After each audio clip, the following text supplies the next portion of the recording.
Salut, c'est JF. Bienvenue à notre deuxième émission de Sauvage comme une image. J'espère que vous avez bien apprécié la première émission. Cette semaine, je vais vous parler de photos en voyage. Petite distinction à faire dès le départ. Photos en voyage, c'est différent de voyage photo. C'est un peu comme d'un côté des vacances, de l'autre côté un voyage safari. Je vais vous parler de concepts plutôt que de vous donner des informations techniques durant l'émission. Des concepts qui, je l'espère, vont changer votre façon de voir la photographie en vacances et surtout la façon de la pratiquer. Pour moi, il y a 3 niveaux ou 3 manières de faire des photos en vacances. La première que je vais appeler straight, c'est documentaire. J'étais là, j'ai vu ça, j'ai photographié ça. Il n'y a pas d'émotion, c'est juste une photo de la Tour Eiffel, point final. La deuxième est plus évocatrice. Ça communique une certaine appréciation du sujet. C'est la plus belle photo de la Tour Eiffel que j'ai faite. Ça sous-entend que j'ai fait plusieurs photos. Ça sous-entend que j'ai travaillé mon sujet puis j'ai essayé de faire la plus belle photo possible de la Tour Eiffel. La troisième, la transcendance émotionnelle. Un bien grand mot pour dire qu'on parle d'une photographie qui communique une émotion universelle.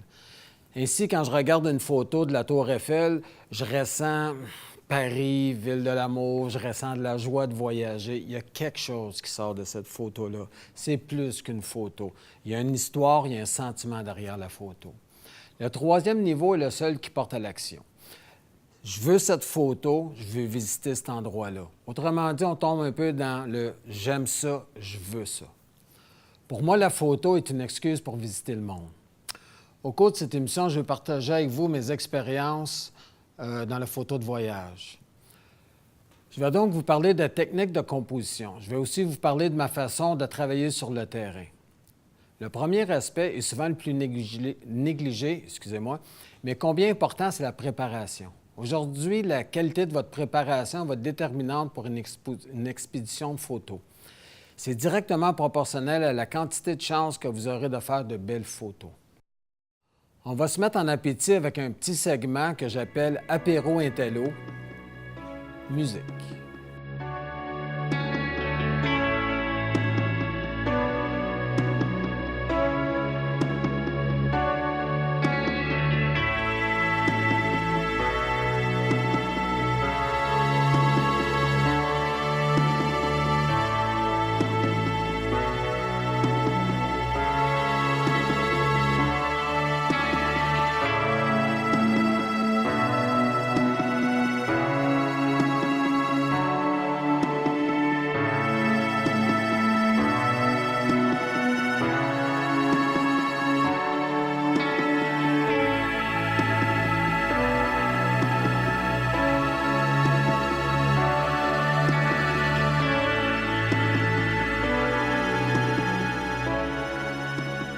Comme je l'ai dit plus tôt, je vais vous parler de la planification du voyage.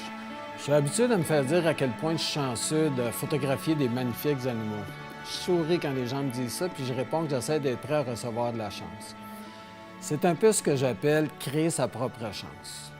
Première des choses qu'il faut vraiment apprendre avant de partir en voyage, c'est son appareil photo. Il faut vraiment apprendre à connaître son appareil photo. C'est primordial de bien connaître votre appareil, de bien connaître les réglages, de savoir où sont les réglages. Bref, de savoir utiliser correctement votre appareil photo avant de partir en voyage. Je dis avant parce qu'il y en a qui s'achètent des appareils photo puis qui partent en voyage, ils n'ont aucune idée comment ça fonctionne. Ça implique aussi de ne pas partir avec l'appareil d'un autre, d'un ami, d'un copain, d'un frère. Je ne peux pas trop mettre d'emphase sur ce point parce que c'est la plus grande source de problèmes chez les gens quand ils commencent à faire de la photo, c'est qu'ils ne comprennent pas assez leur caméra pour prendre les photos qu'ils ont en tête. Et puis là, quand ces gens-là reviennent de voyage, bien, ils sont évidemment déçus de leur photographie. Et comme remède, ils veulent s'acheter un nouvel appareil beaucoup plus dispendieux. Quoi? Le problème, ce n'est pas la caméra. Le problème, c'est la personne derrière la caméra. C'est elle qui prend les décisions. Le problème, c'est qu'on ne connaît pas assez notre matériel et on ne sait pas comment s'en servir. Puis je vous le dis tout de suite, une caméra qui est dispendieuse, ça ne crée pas des superbes photos. Au même titre qu'un piano n'a jamais écrit de concerto. C'est la personne derrière la caméra qui crée la photo. Acheter une caméra professionnelle, ça ne fera pas de vous un professionnel. Ça va faire de vous un propriétaire d'une caméra professionnelle. C'est tout, je suis désolé. Bon, on revient à la préparation à notre matériel. Pour bien connaître votre caméra, je vais vous donner le meilleur conseil que je puisse vous donner, c'est de lire votre livret d'instructions.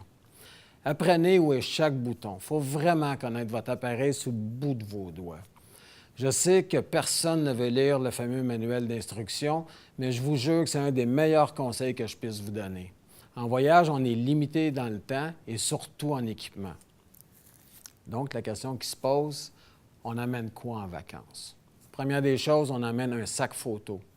La deuxième, une caméra. Je vous le donne en mille, pas de caméra, pas de photo. C'est plate, mais c'est comme ça. Une lentille zoom. Pourquoi un zoom? Parce qu'on peut couvrir plusieurs focales. La plupart des gens ont un 70-200 qui fait le job. Moi, personnellement, j'ai un 28-300. Fait que je peux couvrir de très large à très serré. Les cartes mémoire, plusieurs. Ça coûte pas cher. Ça prend pas d'espace. Gênez-vous pas de la carte mémoire en masse. Batterie, chargeur. 2 batteries. Surtout si vous partez pour une journée complète à faire de la photo, votre deuxième batterie va vous servir. Un trépied. Il n'y a rien de mieux pour le focus, un trépied. Le kit de nettoyage. Vous allez sur le bord de la mer, il va y avoir du sable, il va y avoir de l'eau, il va y avoir toutes sortes de choses. Il faut nettoyer votre appareil. Une lumière LED, une petite flashlight. Si vous faites des photos de lever de coucher de soleil, c'est très important. Vous allez pouvoir voir où vous en allez puis vous ne péterez pas la fuse. Un sac Ziploc pour mettre les choses dedans, ça va le protéger de l'eau, ça va le protéger de tout ce qu'il y a alentour de vous autres. Puis pour les maniaques comme moi, mais ça prend un ordinateur, laptop pour transférer ces images et aussi amener vos adaptateurs si le besoin en est. Enfin, vous amenez votre manuel caméra parce que vous aurez comme ça de la lecture sur la plage. Je crois qu'il est important de faire un dry test avant de partir. Je suggère aux gens de préparer leur équipement comme s'ils partaient en expédition. On met tout dans un sac et on part au zoo ou sur le terrain pour photographier un paysage. C'est une bonne façon de vous assurer que vous avez tout le matériel dont vous avez besoin avec vous. Les câbles, les batteries, les cartes mémoire, etc. Pas toujours facile de trouver une batterie EN-EL15 en plein milieu du Mexique. Je vous le dis d'avance, si vous faites ce test-là, vous allez vous assurer que vous avez tout avec vous et vous n'aurez pas de mauvaise surprise. Le plus bel exemple d'une mauvaise préparation, c'est la carte mémoire. La plupart des gens remplissent leur carte mémoire en dedans de 4 heures. Ils arrivent à un endroit, ils photographient tout ce qu'ils voient, puis ils oublient qu'il leur reste 6 jours de vacances. Oups!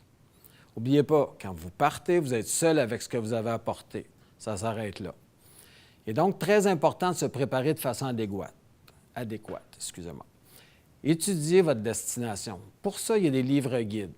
Les livres guides de voyage sont conçus pour le plaisir de mieux voyager.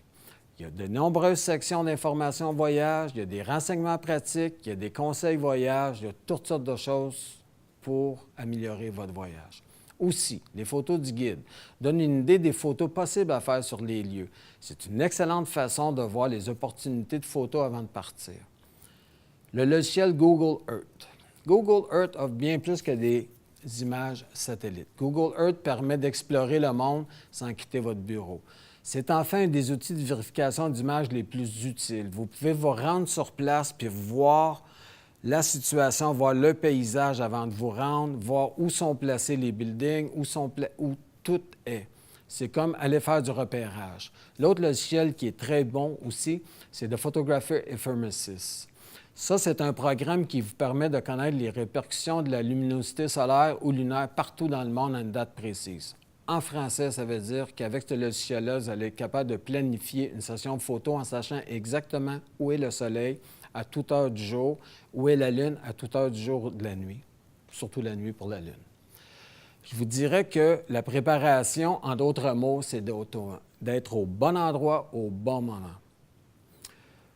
On doit pouvoir se dire avant de partir, j'ai bien rodé mes outils, j'ai bien rodé ma technique.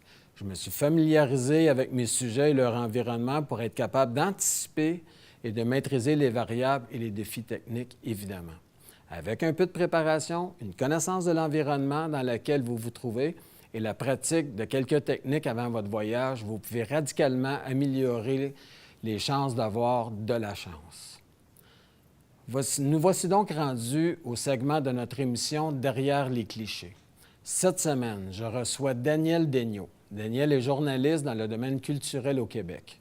Bref, on a affaire ici à un passionné qui a une longue feuille de route dans le domaine du journalisme et des communications.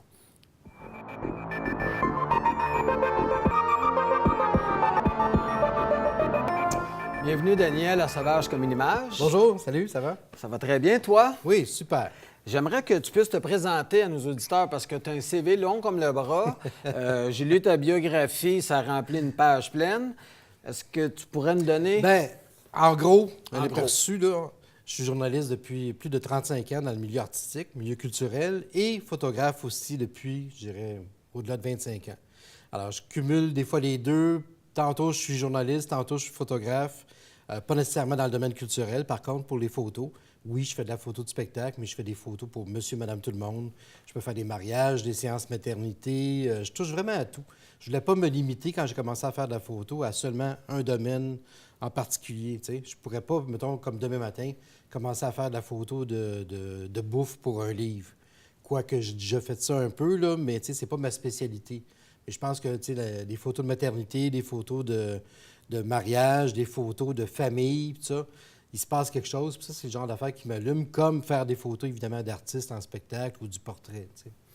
Parlant de livres, tu as sorti un beau livre à la recherche du bonheur. Est-ce que tu pourrais nous en parler un peu, s'il te plaît? Oui, ce livre-là, c'est. En fait, il a été publié en mars dernier, Oui. en mars 2017, et c'était une façon de, justement, de mettre de l'avant mes deux passions, c'est-à-dire faire des entrevues et faire des photos. Donc, j'ai rencontré, le titre, c'est 50 personnalités, mais entre toi et moi, il y en a 56 en tout.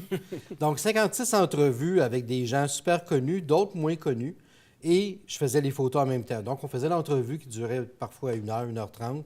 Puis après ça, on était comme, l'artiste était détendu, puis là, on faisait les photos. Puis souvent en lumière naturelle, tu sais. Soit à l'extérieur ou à l'intérieur, mais moi, je travaille beaucoup en lumière naturelle. Alors, quand c'était dans des hôtels, par exemple, ou chez les gens comme tels que je rencontrais, dans leur appartement ou leur maison, je suis toujours à la recherche de la fenêtre, du bon éclairage pour avoir la photo que je veux, insister, mettons, sur les yeux de telle vedette qui sont comme plus frappants qu'une autre personnalité, tu sais. Il faut aller chercher les points forts. Fait que pour ça, la lumière naturelle, moi, je m'amuse beaucoup avec ça. Ah, tu vois, parce que la plupart des gens que je connais qui font du portrait, ça va être plutôt de la lumière artificielle, justement, pour être capable d'aller chercher jusque dans l'œil. Oui. D'aller chercher la petite caractéristique de la personne. Fait que toi, tu arrives à faire la même chose, mais avec de la lumière naturelle. Bien, j'aime mieux en lumière naturelle. Vraiment, là. J'en ai fait en studio. Je fais encore régulièrement des photos du portrait en studio, mais c'est pas ma tasse de thé. Puis en studio, t'es limité. Tu as une toile de fond, tout ça. Tandis que quand je fais des photos en location, mettons dans un loft ou dans un hôtel, bien, tu sais, à droite, tu as quelque chose, à gauche, tu as quelque chose. Oups, regardons, il y a un divan qui est là, qui est intéressant. La fenêtre est intéressante, puis oups, il y a un mur en miroir. En tout cas, tu peux exploiter vraiment tout ce que tu as autour de toi. Tandis qu'en studio, bien, à moins d'avoir un méga studio, tu peux entrer une moto, un fauteuil, et ainsi de suite. Tu peux changer tes décors, mais pour ce qui est d'aller chercher le portrait, le bon portrait, le regard, tout ça, moi, je réussis à... En tout cas, c'est de la pratique, je te dirais, là, puis c'est souvent de la chance aussi, là. C'est d'aller chercher ce que tu veux exactement, tu veux qu'il ressorte, là, tu sais. Mais quand tu me parles de chance, ça me fait un peu sourire parce que les gens qui ont de la chance, la plupart du temps, c'est des gens qui sont bien préparés. C'est vrai, ça. Puis en entrevue aussi, quand tu fais des entrevues, si tu n'es pas préparé, ça paraît. Mais si tu connais ton sujet, tu connais la personne que tu vas interviewer, bien, ça t'aide, évidemment. Alors, c'est la même chose pour les photos, mais tu sais, souvent, ça arrive. À un moment donné, je suis allé sur le bord de la rivière des Mélides, ici à Laval, en me disant, il doit bien y avoir des canards pas loin. Tu sais, j'en voyais de temps en temps. Puis je me suis installé à plat ventre, sur le bord couché dans la roche, puis en attendant qu'il y ait des canards, puis j'en voyais au loin, puis, tu sais, la chance a fait que là, maman canard est venue pas loin de moi, avec ses petits en dessous d'elle, puis ça, puis, tu sais, c'était comme arrangé avec le gars des vues, quasiment, là, tu sais, c'était juste là, j'avais mon zoom, j'étais placé parfaitement, puis tu le sais, toi, t'en fais beaucoup de photos avec des animaux, des fois, oups, si t'arrive quelque chose d'inattendu, tu dis, ah, je suis chanceux, tu sais. Mais c'est la même chose en spectacle. Quand je fais des photos d'artistes sur scène, tu as toujours l'artiste qui a son micro collé. Idéalement, il faut que tu connaisses les chansons pour savoir qu'à un moment donné, il y a comme ce qu'on appelle un bridge musical, puis que là, il va retirer son micro pour soit faire chanter le monde, soit se retourner vers ses musiciens. Fait que c'est ce moment-là qu'il faut que tu saisisses, tu sais. Fait que c'est de la patience, mais en même temps, tu te dis, ah tiens, le chanteur, il est là, puis il y a un spot bleu qui est là, qui arrive dessus. OK, je vais cadrer ça avec le spot dans le coin. Puis là, s'il peut se tourner de ce côté-là, puis là, à ce moment-là, c'est là que tu peux avoir un peu de chance, puis qu'il il arrive exactement ce que tu souhaitais, tu sais. Il se tourne vers la lumière, il enlève le micro, puis là, pouf, tu fais ta photo, tu sais. Fait qu'il y a beaucoup d'anticipation. Oui, l'anticipation puis la rapidité, là, tu sais. Tu peux pas comme passer à côté, là, tu sais. OK. Fait qu'on est prêt, on attend le bon moment, puis on shoot. Parce que moi, c'est la difficulté que j'ai eue. J'ai déjà fait de la photo du spectacle, puis c'était ça, le micro, l'éclairage qui change, à essayer Ouais. de balancer tout ça. Puis quand je regarde tes photos, t'es dessus. Bien, comme je te dis, c'est de la pratique aussi, mais c'est important, tu sais.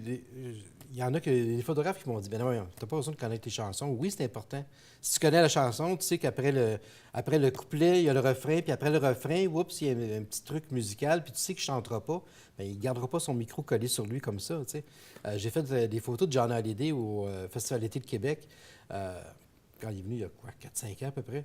Puis c'était exactement ça. Lui, il chantait là, avec le micro dans la bouche, là, carrément. Là, On vraiment s'entend que proche. ça fait Là. pas des belles photos. Puis là, tu connais les chansons, puis là, à un moment donné, tu te dis, t'espères qu'il va leur tirer le micro. Puis là, à un moment donné, il y avait un duo avec Marie-Mé. Fait que là, quand Marie-Mé chante, bien forcément, il baisse son micro, tu sais. Fait que là, oups, c'est le moment de faire la photo. C'était le moment tu sais. magique. Ouais, ouais. Puis l'éclairage, tu contrôles comment? Parce que ça change tellement vite dans un spectacle. Tu passes ton temps à jouer avec ton appareil, dans le fond, tu sais. Puis, évidemment, tu as toujours la base, tu vas t'installer, tu vas regarder, bon, l'éclairage que ça a l'air, mais un show rock, tu sais, c'est évidemment différent d'un spectacle d'un artiste plus tranquille, qui a un éclairage assez Qui comme change limité, pas. tu sais. OK. Mais un show rock, bien là, quand ça va commencer à bouger pas mal, un show comme Éric Lapointe, par exemple, là, faut que tu sois à l'affût, puis le spot qui était bleu, là, oups, c'est devenu rouge, puis ainsi de suite, tu sais. Fait que, évidemment, moi, j'ai connu l'époque où tu faisais des photos avec des films, puis que rendu à 34, tu disais, oups, il m'en reste peut-être une, tu sais. Oui, je pense. C'est ça. Mais là, avec le numérique, ben, tu sais, tu peux en faire des photos, puis tu peux. C'est un jeu d'essai puis d'erreur, puis t'en fais, puis à un moment donné, tu te dis, oups, tu sais que tu viens de l'avoir, la bonne photo. Là, tu sais. C'est la même chose avec des enfants aussi. Tu sais. J'ai fait justement hier des photos avec des enfants, puis des petits-enfants là, tu sais, de 18 mois, puis ça, puis ça bouge à droite, ça bouge à gauche.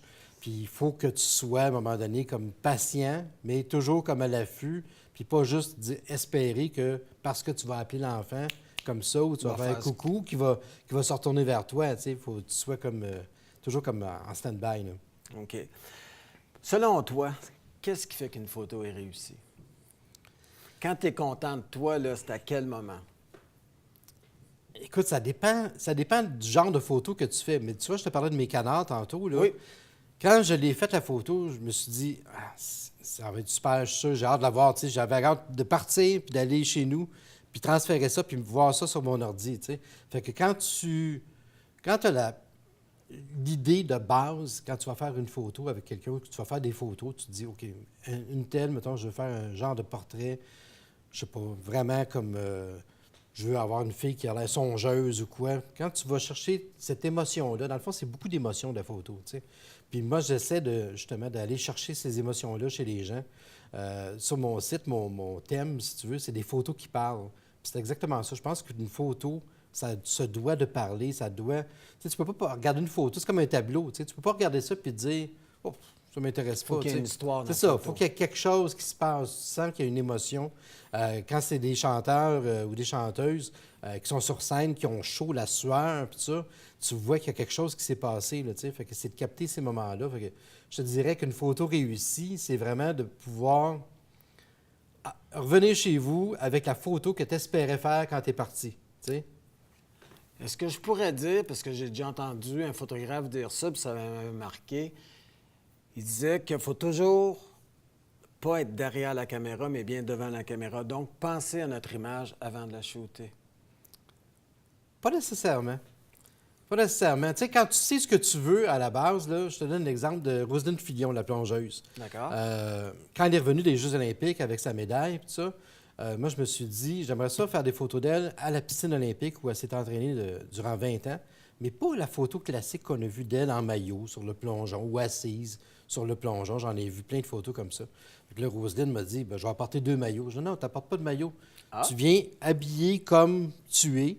Puis, si ça te tente, on va aller dans le creux, on va faire des photos dans l'eau, juste sur le rebord, puis tu vas t'amuser, puis tu fais aller tes pieds dans l'eau, puis, tu sais, ça te dérange pas de te mouiller, puis d'avoir des jeans mouillés, puis ça, non, parfait, OK, on le fait. Fait que, tu sais, j'avais mon idée à la base de cette photo-là, puis ça a donné exactement ce que je voulais, tu sais, puis l'émotion était là, puis évidemment, quand le sujet embarque dans le jeu, bien là, je veux dire, tu es sûr de pouvoir réussir quelque chose qui a de l'allure, tu sais.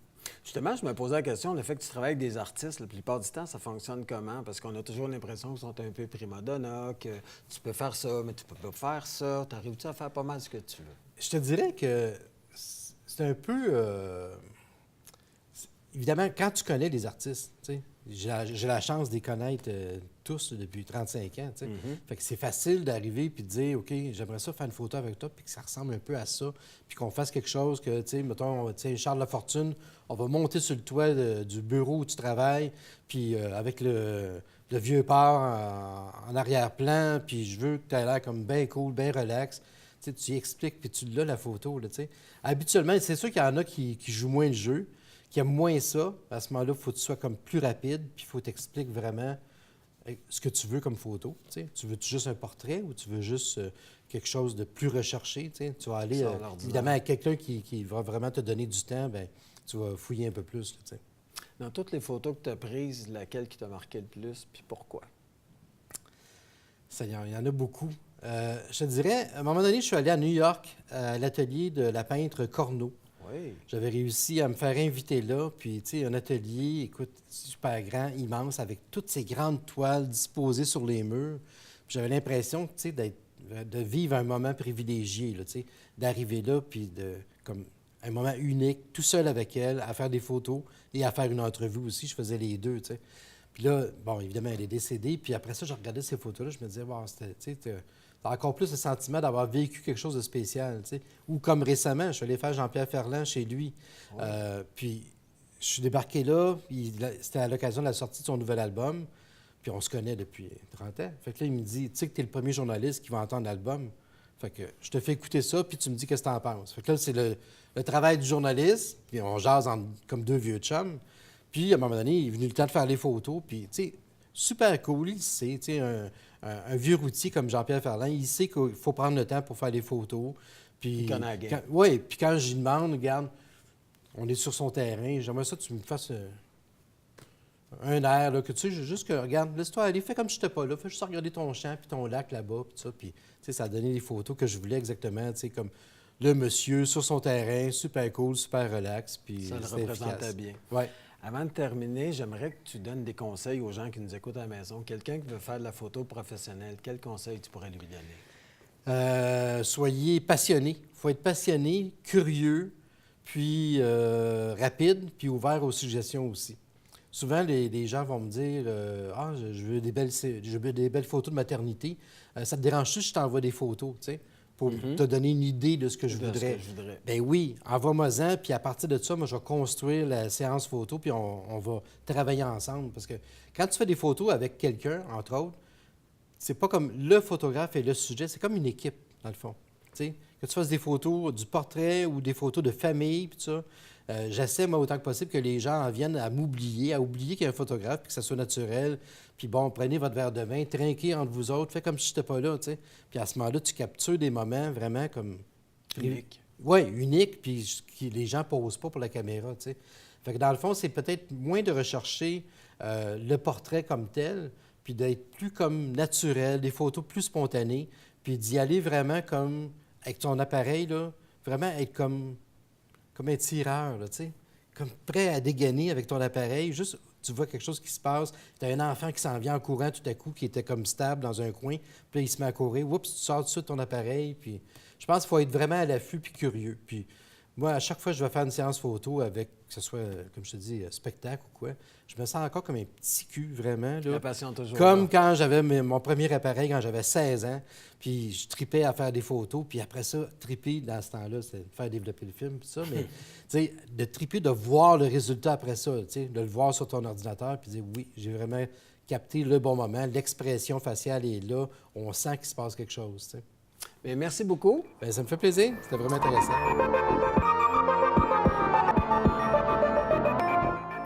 On est rendu au truc de la semaine.